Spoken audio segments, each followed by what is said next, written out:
It really is a great honor to present my next guest, our first guest tonight. I suppose the word hero sounds corny at times, but I don't think you have heroes anymore.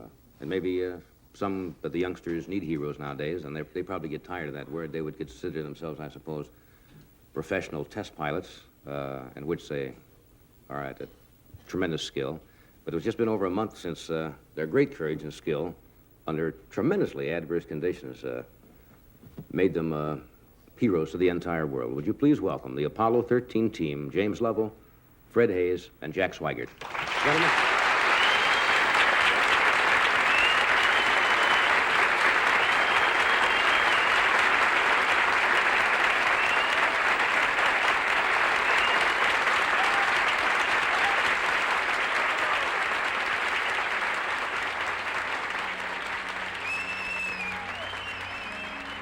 Dave Scott, commander of Apollo 15, he kept saying, you know, I know it's a movie, he said, but, you know, nobody's gonna go to the moon for another 100, 150 years. That's my prediction. I don't think anybody's gonna go to the moon for a long time.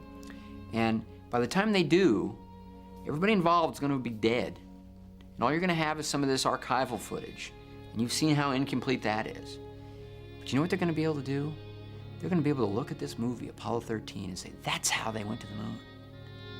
And every time he'd say that, I'd say, Dave, don't put that on my shoulders. There's something about the story of getting back home, which is one of the 7 great stories of literature. How do you get back home? And that's what this is.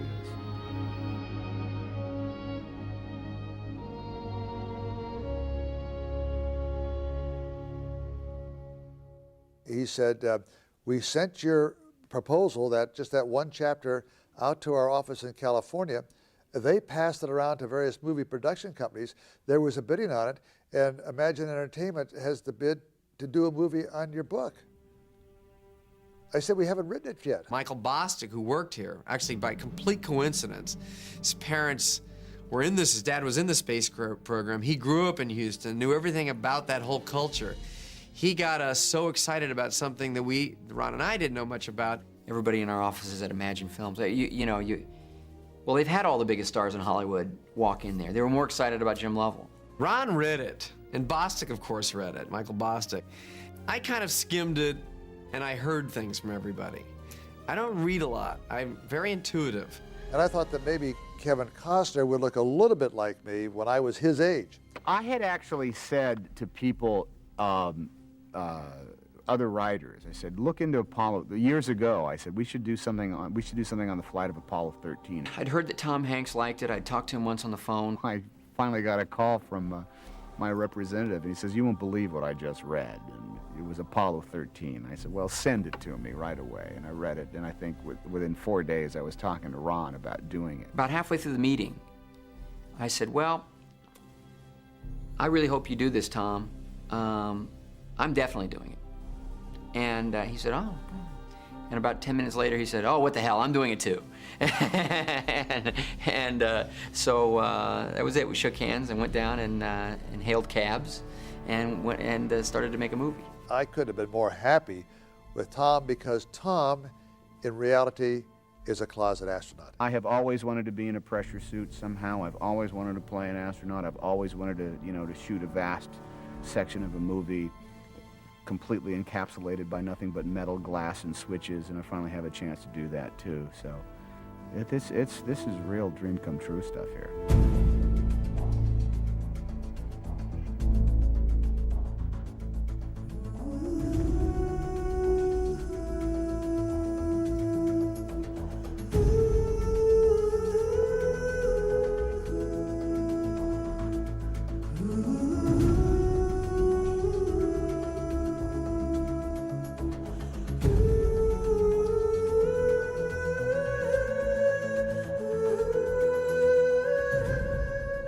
I wanted the movie to be as exciting as it could be without compromising the authenticity. We mostly do movies about people and less about hardware and science. It was exhilarating, but kind of exhausting in an unusual way. I mean, I felt like I was back in school. Because we have the real thing there, all we have to do is a little bit of homework, and we can establish what the real thing is. I felt the job was to put together, you know, a great unit and try to work hard on the chemistry.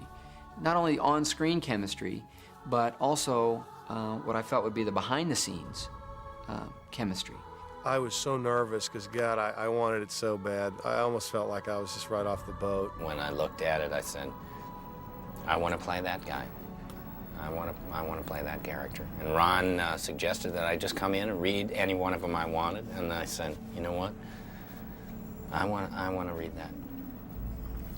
And I luckily got the part. It was critical that we put together a group of guys that knew that they had to be completely dedicated to a larger entity.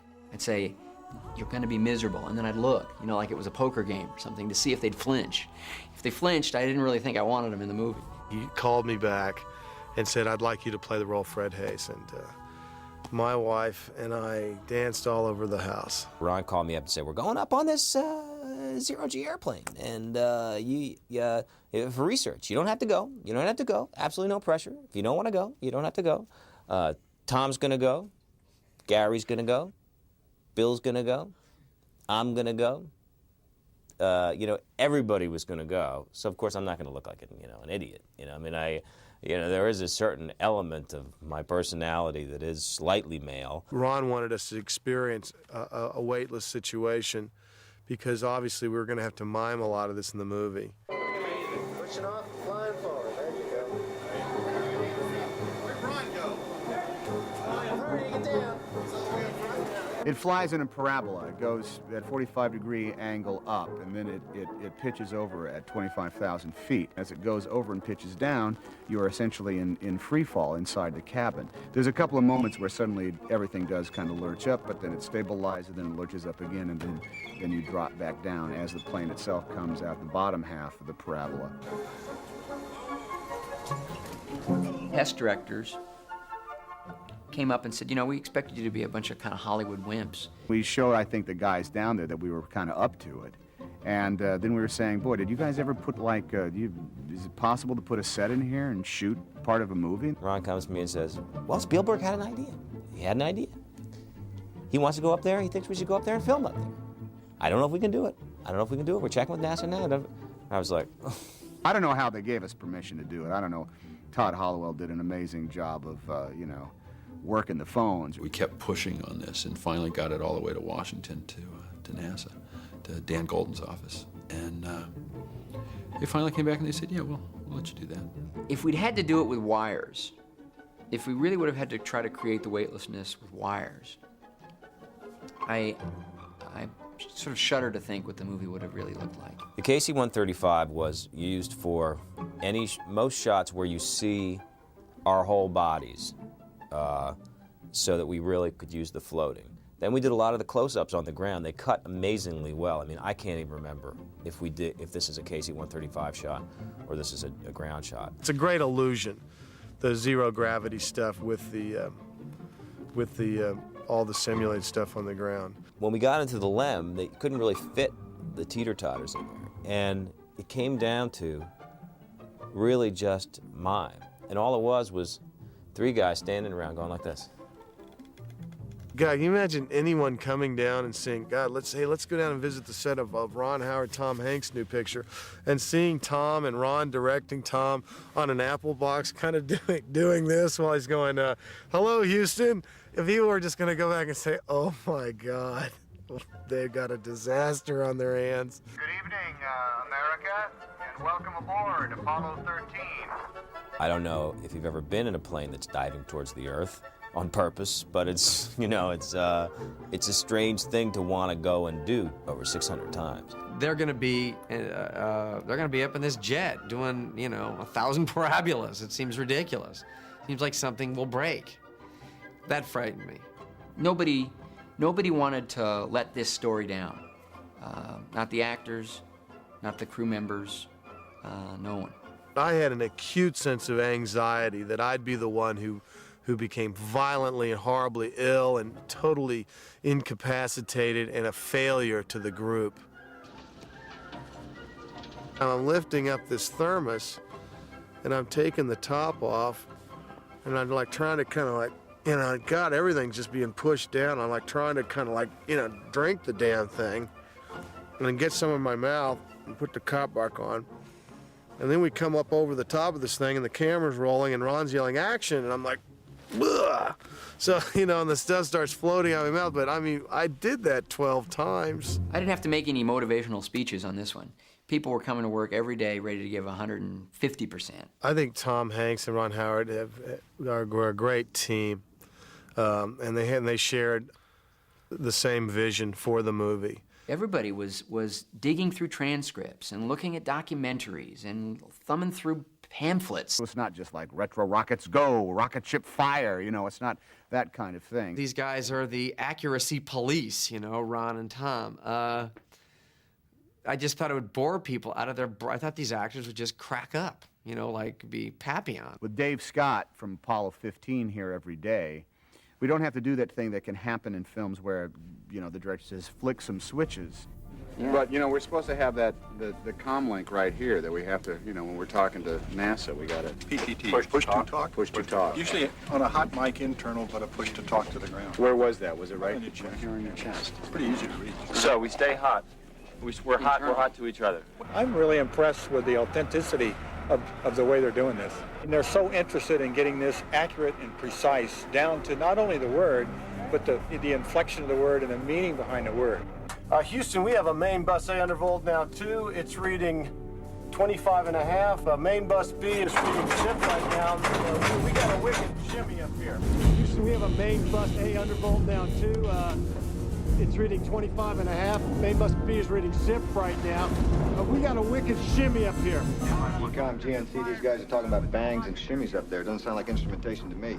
Working on the film was kind of like cramming for your final exam or something. You get all this information in your head and you're really focused on it. You're doing your homework the night before about the scene you're going to do the next day. When I first was working on it, I really thought of it as, the story of the guys in the capsule. And of course, it still is very much, but one of the first things that we did once we committed to making the movie was go to Houston, see Mission Control, and I realized just how intense it was, how personally they took it, and I began to try to find ways to tell their story too. It's just kind of a basic esprit de corps, in terms of 20 guys getting along with each other, sitting in the Mission Control room for 10, 12 hours a day. We never lost an American in space. We're sure as hell not going to lose one on my watch. Failure is not an option. He was the kind of guy who would say things like that. I mean, he was a bit of a throwback, probably considered a little bit corny by some of the guys and a little bit of a dinosaur, but they sure respected him. Once the rocket leaves the launch pad, flight director, he's God. I mean, he's got more power than the President of the United States at that point. He calls the shots. Let's solve the problem, but let's not make it any worse by guessing. Let's work the problem, people. Let's not make things worse by guessing. They built Mission Control to complete specifications. When I first walked into the set, I could have sworn I was in Houston. They've got it so accurate that it's a little bit eerie. Ron is an absolute fanatic about every little detail being correct. I spend 14 hours a day here, and I leave and I go look for the elevator, because the real control center in Houston was up on the 3rd floor, and I forget, this thing is so real. And he shot almost all of the movie with this Crane 88, with this remote head. And I mean, he just shot the shit out of this picture with this thing. So he would do all of his big sweeping shots with this thing, and then he would just drive it on into an actor or into a row of actors. And the way he created all that movement and all that activity around Mission Control. Even though we were always sort of bouncing around 3 locations, the home, Mission Control, of course the capsule, I made the decision to always treat it as though it was one scene, almost like you would a telephone conversation. Apollo 13 is apparently also losing breathing oxygen. Slow down. And the astronauts may An have electrical to use failure. the What lens exactly box does to that fly. mean? The honor of going to Marilyn and Jim Lovell's home for 3 days, 3 nights. Tom had gone there just before me, I think. And it must be something for them. They had to have these actors come stay in their home to scrutinize them. Kathleen is a very perceptive young lady, and I found that she played my part beautifully. In watching her portray Marilyn Lovell in the movie, I could feel what was happening through her eyes, and I could feel the same emotions that I felt back 25 years ago. She and I had a great time, but the one place that she would always hitch up is when she would talk about when she got the phone call. I really didn't quite comprehend what he was trying to tell me. And then he said, well, didn't anyone tell you? Or hasn't anyone told you? And I said, told me what? And then he said that, you know, they were not going to be able to land on the moon and that everything was going wrong. And I guess, I just, at that point, I just hung up and I was overwhelmed. I never thought anything about 13 being an unlucky number. And of course, neither, of course, NASA being the scientific, no nonsense, straight as an arrow, you know, type of an organization, it said, you know, 13 comes after 12. Naturally, it's 13. Why 13? It comes after 12, huh? As soon as he said 13, it hit her, just didn't hit her right. If you look after that flight, you'll never find another spacecraft numbered 13.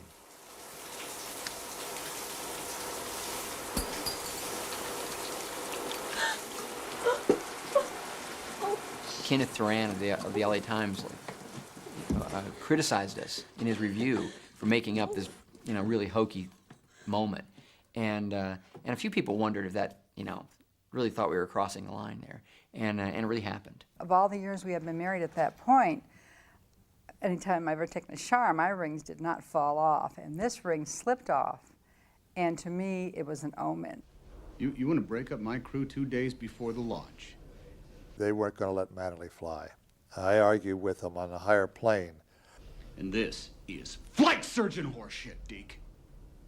Jim, if you hold out for Ken, you will not be on Apollo 13. It was discussed that why don't we just go from Jack Swigert's reaction to being told that he's going, which is yes, to Mattingly's reaction to be told that he's not going. And it's a great cut because you go from Swigert, who's been told he's replacing Mattingly, and he like yells, and then you cut to Mattingly's face. And he's trying to cope with just being told that he's not going to the moon.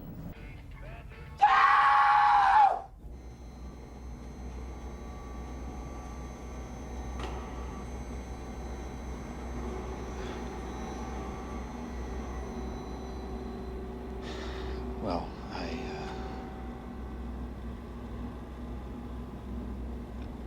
damn. Once that decision was made, the commander was in charge. He knew he couldn't do anything different. And so, you know, he takes the responsibility of saying, it's my decision. Must have been a tough one. Swigert was a very competent command module pilot. In the movie, during the training, he fouls up, or coming back in for the reentry. And then in the actual shot, he's docking the two vehicles, and they say, some guy in the mission control says, boy, if he doesn't do this, we don't have a mission. You know, and everybody's worried about looking over at him to make sure he can dock. If he didn't dock the two vehicles together, there was two other guys in the spacecraft that could have done it. No one ever worried about it, actually. But it made a good subplot for the film. We're hard docked, Houston. Roger, understand hard dock, good deal. Unknown by a lot of people, he actually wrote the malfunction procedures for the command module. Consequently, he knew the command module quite well. When I first put it on, it was the only bout of real claustrophobia that I had in the making of the film. I couldn't breathe, I had to sit down. For some reason, it just kind of flipped me out. And it had something to do with all of your extremities being really tightly closed up, the gloves and the boots and the weight of the suit. And then when you lock the helmet down, you then realize that you are reliant on the air that's blown into it. And to be inside those suits and walk in the gantry carrying our, you know, air conditioning ducts, the units, climbing into the spacecraft and sliding over, that whole thing, I felt like I was performing a mass. What was interesting about the pressure suits is that it makes you incredibly sleepy. All three of us just be out cold. And then they'd come on and say, you know, we're rolling. We'd be like, oh, yeah. Swigert, he'd never even really run the sort of lockdown simulation. His description of, you know, how they tightened down those straps and stuck a boot in your shoulder and pulled so that you were so tight that you thought you were going to lose your circulation. He almost thought it was like a rookie trick they were playing on him.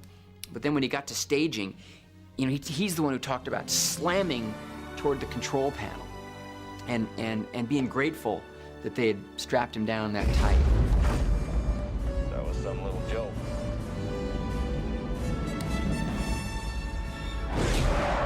You know, the launch scenes that were used that were all stock footage and the right stuff, I always thought were very, very impressive. Initially, everybody looked at the NASA footage, and you have this spectacular impression of it, and you need to find some reason why not to use it. I mean, why wouldn't you want to take advantage of it? And when you actually went to analyze it, and you said, after you got over the initial thing of, man, that's just unbelievable, you have to do it, which pieces would you use? You start to see the disparity between all the different shots, and it's no longer as spectacular as you thought.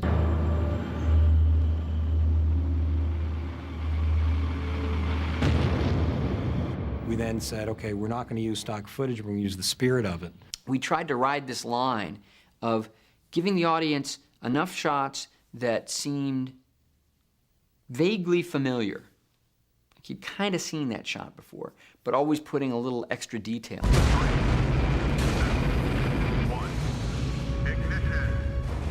Trying to put the camera in some places where it never had been and never could have been. What if you could have had a helicopter right there?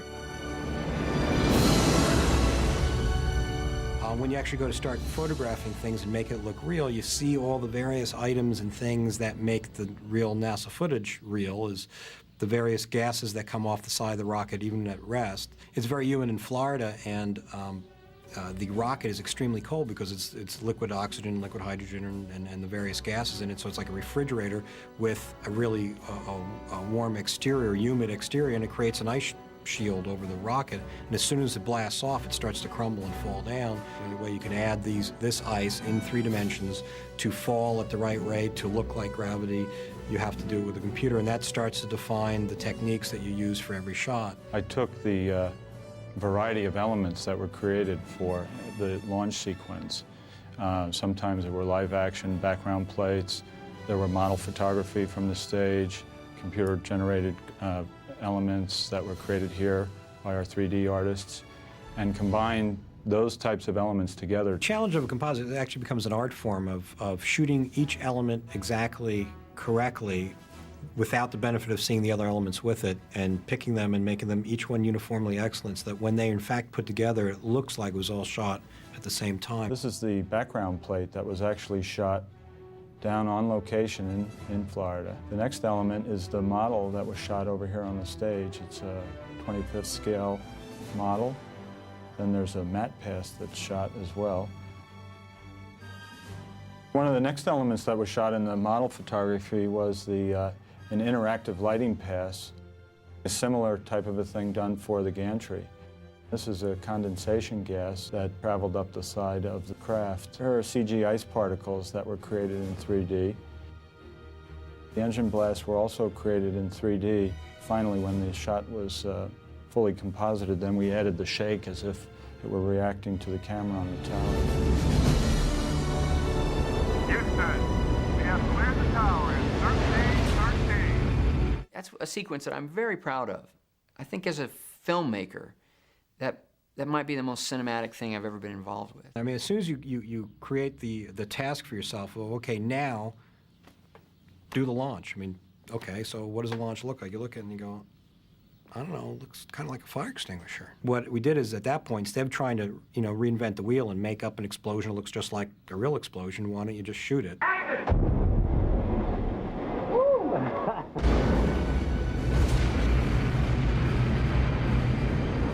engines actually start and it pushes down, it actually sucks the smoke back in. It looks like it's going in reverse. People thought that was the trick. Oh, you put it in reverse, or you rewound the film, or you did what was the trick here? It's like, it's not, that's the real thing. Buzz Aldrin came up to me and said, hey, that launch footage, I saw some shots I'd never seen before. Did you guys, what vault did you find that stuff in? And I said, well, no vault, Buzz. We generated all that from scratch. And he said, wow, that's pretty good. Can we use it?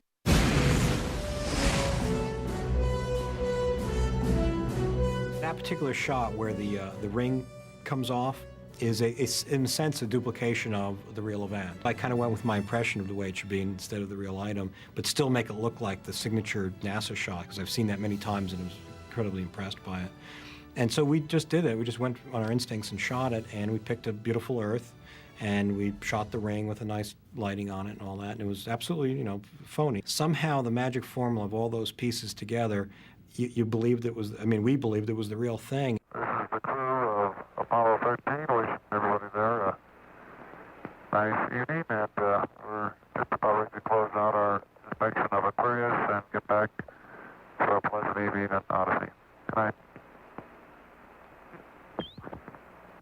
13, we've got one more item for you when you get a chance. We'd like you to stir up your cryo tanks. In addition, have Shaft and Trunnion for a look at the Comet Bennett if you need it. Okay, stand by. Okay, Houston, we've had a problem here. Say again, please. Houston, we have a problem. Houston, we've had a problem. We've had a main B bus undervolt. We have a main bus B undervolt? We had a pretty large bang associated with the caution and warning there. Fred, being in the lunar module, had actuated a valve which normally gives us that same sound. And since he didn't tell us about it, we all rather jumped up and were sort of worried about it, but it was his joke, and we all thought it was a lot of fun at the time since nothing happened. So when this bang came, we really didn't get concerned right away. But then I looked up at Fred, and Fred had that expression like it wasn't his fault. And we suddenly realized that something else occurred, but exactly what we didn't know. The problem with 13 was the fact that we were faced with an incident that was almost unheard of. The odds of losing three fuel cells and 2 oxygen tanks. We're reading 0 N2 pressure in fuel cell 1 and 13 psi on fuel cell 3 O2 pressure. And the computer going offline for a little bit, and the communications being disrupted, and the attitude jets firing and not being able to control the vehicle. You don't plan for that. If we had to train for all that going on at one time, I would still be down at the Cape training for the launch. I looked at my environmental control system cryogenics display of data, and it said I had lost O2 tank 2, and I was losing O2 tank 1. I'm looking at not a single failure, not a double failure, not a triple failure, but I'm looking at a quadruple failure. There's no possible way that could happen in this spacecraft the way it was designed. Right then was, I knew we lost a mission. We were going to abort and not even go into lunar orbit, much less land. My concern was increasing all the time. It went from, I wonder what this is going to do to the landing, to I wonder if we can get back home again. This was what we would call, in our parlance, we'd call it a funny. It was something we didn't understand what had happened, and that is why the ground is down here. We would strip this data out, we'd look at it in recorders, we'd start figuring out what had caused the funny that we had seen. And I was sure that we would ultimately resolve the cause. If you get the little story in the movie, which is also in the book, Krantz doesn't want to leave go. You close them, you can't open them again. You can't land on the moon with one healthy fuel cell. Gene, the Odyssey is dying. From my chair here, this is the last option.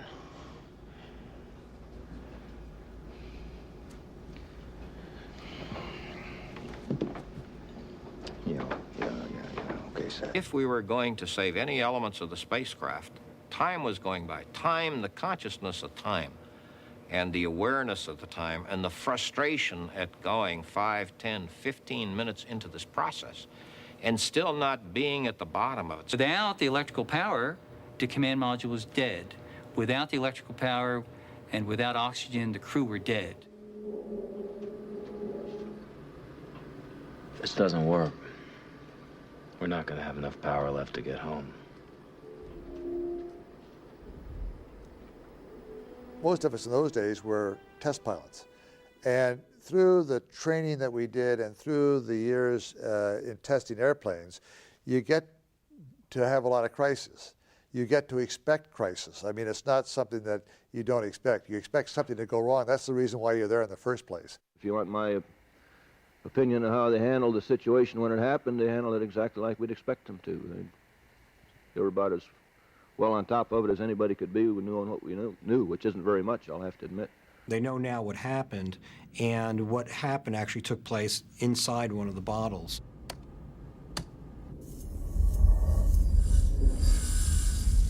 An oxygen tank exploded inside what is the service module, where the main engine of the spacecraft, that completely crippled the spacecraft.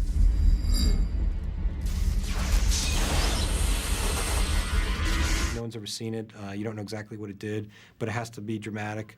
It has to feel truthful, and it has a bunch of different caveats on it to make it real. So it's not a slam dunk shot. The ground, of course, was hesitant about using the lunar module. We knew that lunar module had to be used. And by the time, really, that they called up and said, you're going to have to use it as a lifeboat, Haise and I were already going through the tunnel, figuring out how long that lunar module was going to last. Fredo, how long does it take to power up the LEM? 3 hours by the checklist. We don't have that much time. Flight Econ. Go ahead, Econ. The pressure in O2 tank 1 is all the way down to 297. We better think about getting in the LEM, or using the LEM system. Odyssey, this is Houston. We need you to power it down immediately. And you're going to have to power up the LEM at the same time, so you better get somebody over there. We already have Fredo in the LEM, Houston. I'd say this is as serious a situation as we have ever had in manned spaceflight. We've always called the LEM a good lifeboat under those circumstances. If at any time in the mission, however, the LEM had separated and we had gotten ourselves into a rendezvous situation, or the command module being around the moon, then what you state is absolutely true. It would be a fatal situation. The LEM was a flimsy-looking, spidery type vehicle. The crew compartment had no amenities whatsoever. It didn't even have seats. And the construction was just as lightweight as it could possibly be. For example, the skin of the crew compartment was about 12/1000ths of an inch thick aluminum. That would be like 3 layers of Reynolds wrap put together. You could easily, if you were careless, put your boot or your foot right through that wall. Because Jack had never been in the lunar module. I mean, that wasn't his strong suit there. He was a command module pilot, and he would come down in the lunar module, and we had to caution him, don't stretch your feet out because you'll push the door open. Ow! God! One of the heart-stopping parts was trying to get the data from the command module's guidance system to be put into the lunar module system. Without knowing exactly which way the attitude of a spacecraft is in space, there's no way to tell how to burn or how to use the engines of that spacecraft to get the proper trajectory to come home. Now, Jack, we need to proceed with steps 12 through 17 quickly. You're down to about 8 minutes remaining. Okay, fuel cell pumps off, O2 fans, tank 2 off. Okay, Houston, check me. I've completed these gimbal conversions, but I need a double check of the arithmetic. I had an occasion during practice to fail my arithmetic test, and I was so concerned about being sure that this arithmetic was correct that I had actually called down to the ground, let them do the math. We had to use the guidance that we already put in there. We could not look at the stars. To get the guidance system very correctly, I could take sightings on stars. But when the explosion occurred, all those little pieces of mylar, which were highly reflective, the sun shining on them, made thousands and thousands of false stars. There were only 2 things really that you could do at that point. Being so close to the moon, You had to make up your mind, are we going to come back as rapidly as possible by using the engines on the command and service module or the lunar module? Or are we willing to take an extra 24 to 48 hours, let the thing be on a free return trajectory, let the moon bring us back from its gravitational pull? Use the moon's gravity, slingshot them around. The position we are now on the Earth-Moon plane, we have to go around the moon to get back if we're going to use the DIPS engine. You would have had enough capability with the SPS engine, but of course we don't dare use that now. So we have to go to the backside of the moon and come back. We expect loss of signal in less than 1 minute. When we pick Aquarius, that's 30 seconds till loss of signal. I knew what the rules were. Marilyn had given me the rules, you know. She had to keep it together. If she let her son see how much pain she was in and how afraid she was, then of course he's going to absorb that. And she didn't want that to happen. Something broke on your daddy's spaceship. And he's going to have to turn around before he even gets to the moon.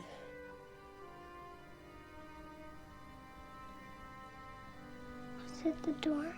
My oldest daughter said that she knew that things were worse than I was expressing to her because she could see it in my eyes. I thought to myself, something's wrong. You know, my dad's never coming back. I'm never going to see my dad again. And, you know, he's basically, you know, I basically felt at that point that he was dead. I was scared then because she was obviously upset about it. And she was trying to downplay it or not, you know, like it'll be okay, they'll get back. But you could just tell that it was worse than what she wanted to say. The men did not have more than a 10% chance of coming back. Well, this just absolutely was like a ton of bricks going into my stomach, and I couldn't swallow it, in other words, and I just ran through the crowd and went into the back bedroom and our master bedroom and just got on my knees and prayed. It's far away and she's listening to the squawk box where she breaks down and cries. She went in the bathroom, got down on her knees and cried.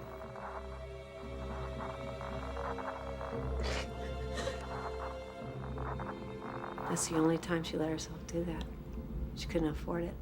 Someone came in and said that the press wanted to put a large tower on my lawn so they could broadcast around the world. Well, this just upset me very much to think that, because at this moment, well, first of all, they weren't interested in my husband in doing a wonderful thing, that all of a sudden, because his life was hanging by a thread, then they were interested. Those people don't put one piece of equipment on my lawn. If they have a problem with that, they can take it up with my husband. He'll be home on Friday. We knew early in the game that the powered down levels would approach survival of the crew and the survival of the system. The systems would get so cold that we were worried that possibly the batteries might freeze. The propellant in the command and service module lines would freeze. It gradually cooled on down to close to freezing in the command module, in some areas below freezing because water tanks, for instance, froze. And I'd say 40 or slightly below in the limb.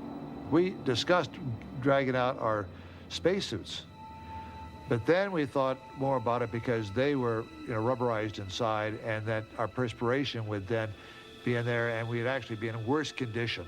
Closest analog would be if you're lost out in the woods on a hunting trip, and a cold front came through, and you're stuck out there for 4 days without a jacket. To get the breath, the stage for about 3 weeks was chilled with like an air conditioner the size of a boxcar, to about 35 degrees or 36 degrees or something like that. And then you drank hot liquids. The LEM had no means of heating water. Most of the food packs of that dry food mixed with cold water doesn't mix very well and doesn't taste even less well. It wasn't too healthy. I recall that we went in there to get some hot dogs one day, and it was like reaching into the freezer. I said, Jack, put up all the window shades. Let's get the place nice and dark. And I woke up a couple hours later, and I was freezing. As normally happens, putting up window shades in space cuts out the sunlight and normally cools down the spacecraft, but in most flights, the heat from the systems will quickly rewarm it, and as soon as we get the window shades up, you'll be in normal position again. But we got the window shades off after that, and the spacecraft never did warm up again. You okay? Freeze. Hold out just a little longer. As long as I have to. The way I hugged him, I got him from behind and got him real close to me behind and held him that way, just to let some of my body heat go into his body. But he was pretty sick. He was sick for about 2 weeks after that flight. Fred's starting to get sick. He's running a fever, and tempers are short, and these men are desperate, and God only knows. You know, it looks like they're not getting back. All I did was stir those tanks. What was that gauge reading before you hit the switch? Hey, don't tell me how to fly the damn CM, all right? You don't They brought even me in know, here do ya? to do a job. They asked me to stir the damn tanks, and I stirred the tank. This was a moment that some license was taken with, and the reason being is, if you played these guys completely stoic and completely as who they were, you deny the audience of that common bond that I was talking about, that humanism that I was talking about earlier. No, this did not happen, according to Jim Lovell and Fred Haise. We are not going to do this. We're not going to go bouncing off the walls for 10 minutes, because we're just going to end up right back here with the same problems, trying to figure out how to stay alive. Aquarius, this is Houston. Are we on Vox? No, we're not on Vox. Yeah, Houston, this is Aquarius. Go ahead. Well, we did have a shortage of lithium hydroxide, and the ground read us up a procedure in order to adapt some of the command module lithium hydroxide canisters for use in the LEM. And as they read this thing up, Jim and I constructed one of these things. At this point in time, I think the partial pressure of carbon dioxide was reading about 15 millimeters. And we constructed 2 of these things and put them online, and I think within an hour, the partial pressure of CO2 was down to 0.2. If you look at the picture of the jury rig that we took inside the actual spacecraft, and you compare it with the one that they had done and showed the people in the control center, they're almost exactly identical. But the movie was pretty accurate about what was shown there. The little line that says, take 3 feet of tape, your arm's length, came right out of the air-to-ground transcripts. Survival now became one of initiative and ingenuity. You never know what events are going to transpire to get you home. I thought about my husband and what it would be like to sit there with the whole world's eyes in your living room practically, and look at your husband and know to yourself that it may be the last time you see him. They're going to burn the engines and steer it manually, attempting to keep the Earth in the window.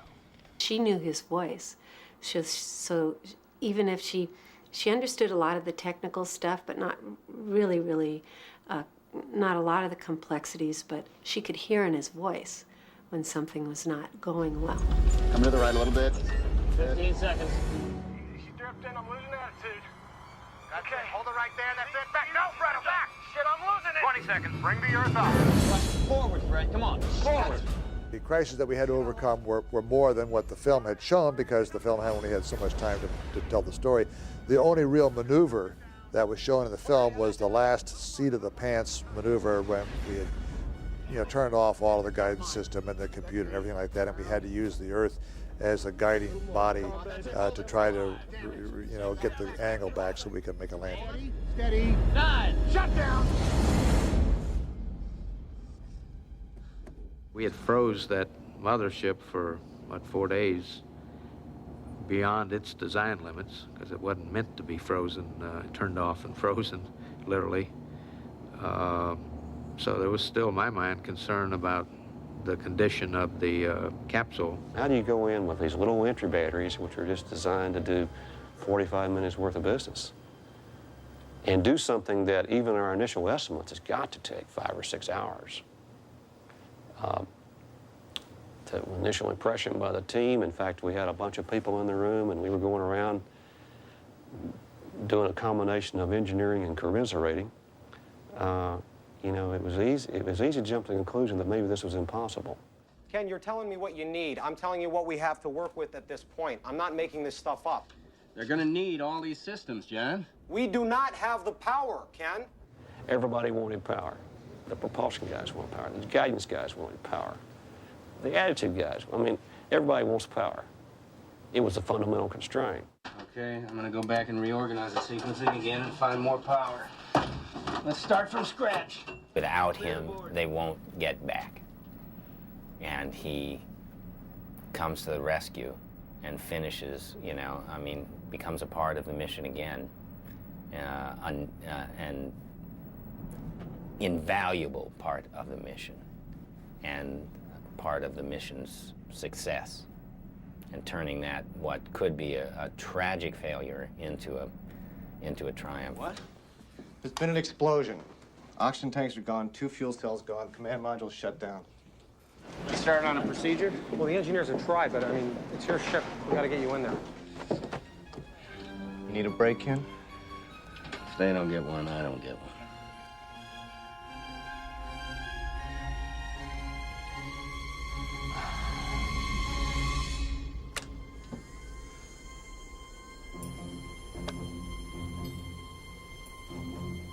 Uplink completed.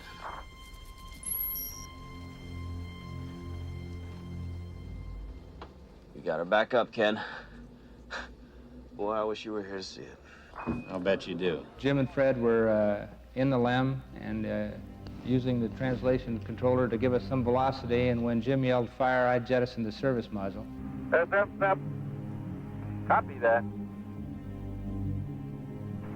And there's one whole side of that spacecraft missing. Is that right? The whole panel is blown out, almost from the base to the engine. Really a mess. Man, that's unbelievable. Through this overhead window, this docking window up here, I finally caught sight of the lunar module, of the service module as it tumbled around in view, and it was to me sort of an amazing sight. Houston, we're getting our first look at the service module now. One whole side of the spacecraft is missing. Right by the high gain antenna, a whole panel is blown out. Right up to our heat shield. It could have damaged our heat shield. But there was something we could do nothing about. We couldn't fix it, we couldn't repair it. I mean, if it's damaged, it's damaged. We don't know how bad it is. If it's really cracked, the heat could seep through and get into the spacecraft and, you know, burn us all up. But you just sit back and relax. This could be the worst disaster NASA's ever experienced. With all due respect, sir, I believe this is going to be our finest hour. They jettison the Aquarius, and you hear him say, "Farewell, Aquarius, and we thank you." And in the background, you can hear really low, you can hear Fred Haise go, "She sure was a good ship." Left jettison. Okay, copy that. Farewell, Aquarius, and we thank you. She sure was a good ship.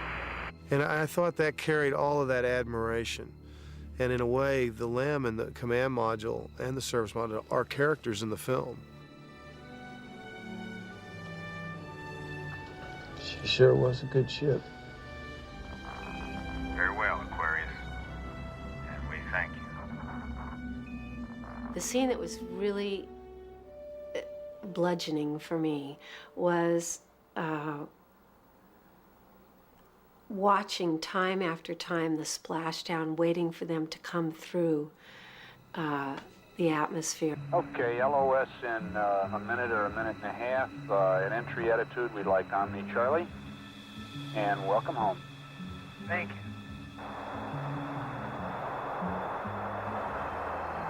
The reason why the ionization period was longer, the blackout period, I think we came in shallow of this 2-degree pie-shaped wedge. We were coming in shallow, which meant that we stayed in this ionization phase longer than the normal 3 minutes, which added to the suspense of everything. You know, we didn't know anything about that. We were just waiting for being able to hear transmission and also be able to transmit back again.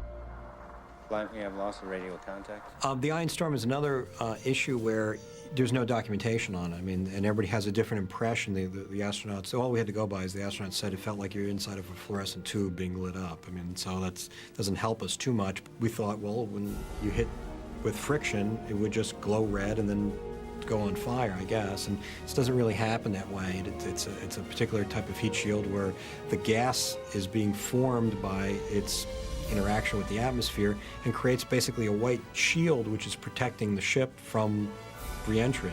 And then later it starts to burn away. You say, okay, that's now the image. What does it look like? Well, there's a technique of shooting fire where you make it kind of liquidy by, instead of shooting fire at 24 frames a second, you shoot it at 4 seconds per frame, and so it gets really blurry and smeary and creates this kind of, look like an ion storm to me.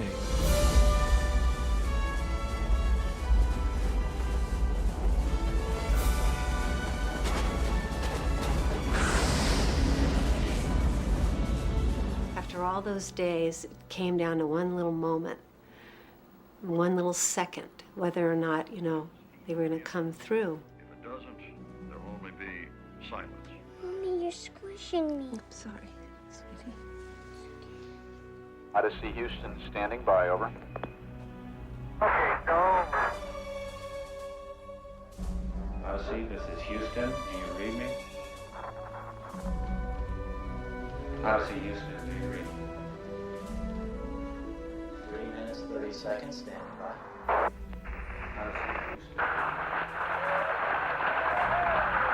Odyssey Houston, we show you on the mains. It really looks great.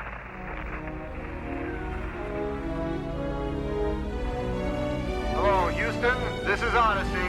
It's good to see you again.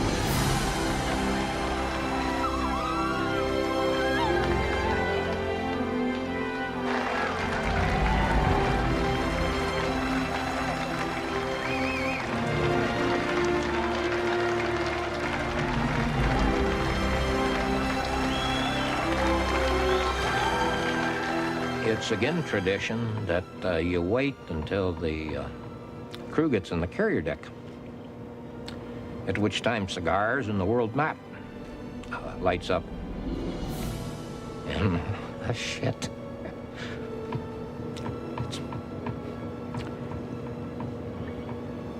It was neat.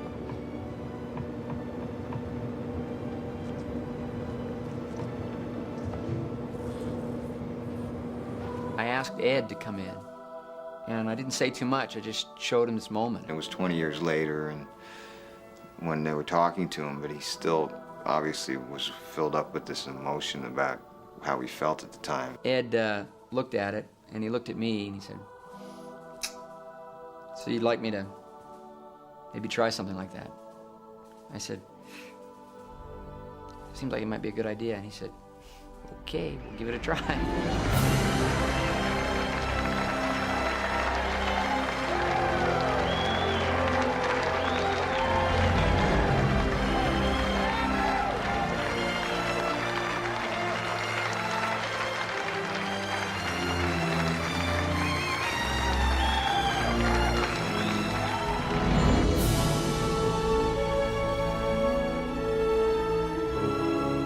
Because as a computer company, people come up with computer solutions. Well, you can make a CG parachute, you could shoot a model on stage, you can do all this. And it's like, it's too complicated. What if you take the capsule with parachutes on it, you throw it out of a helicopter and you shoot it? It would be the real thing. I mean, look, it would splash, it would hit the water, the parachutes would fill up, backlighted. You can't really miss. And you know, at the initial part, people were trying to talk you out of it because it's too simple to work. I mean, it's just too easy. And then I said, nah, we're doing it. That's what we're going to do. And then the real work becomes is how do you actually do it? You really can't throw a capsule out of a helicopter, so you need to build a rig that goes under the skids and becomes very technical again.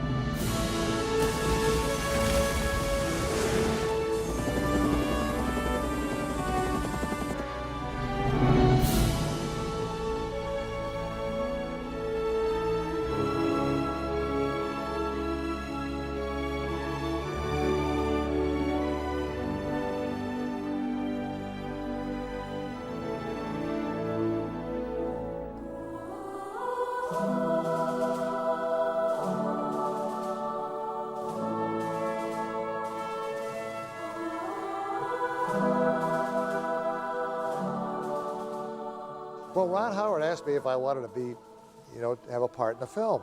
And, he has a lot of, his films have a lot of family members and things like that in them. And I said, yeah, I would like to. He said, well, why don't you be the admiral on the ship? And I said, no. I said, I retired as a captain. I mean, I can dust off my old uniform, put on the old shoulder boards, and be the captain of the ship. And that's what happened. That's what we did. I think that all of us felt like we were really, honored to be part of making this movie. I think there's a great human spirit of innocence and exploration and discovery in this movie, and America at that time. How many times in this world has, in humankind, has the world stood still in order to see something go on? This is one of them. It is. It's the most satisfying film I've ever worked on in my life. In addition to being a very entertaining film, it'll go into the records as being a source of accurate data in the future. The movie was not only about the Apollo 13 mission, but it was also about the Apollo era. It was an amazing era. It was an interesting era. It's something that I'm really thankful that I was part of. Your mission served your country. It served to remind us all of our proud heritage of a nation, to remind us that in this age of technicians and scientific marvels, that the individual still counts, that in a crisis, the character of a man or of men will make the difference. Adversity brings out the character of a man. Confronted suddenly and unexpectedly with grave peril in the far reaches of space, he demonstrated a calm courage and quiet heroism that stand as an example to men everywhere. His safe return is a triumph of the human spirit, of those special qualities of man himself we rely on when machines fail, and that we rely on also for those things that machines cannot do.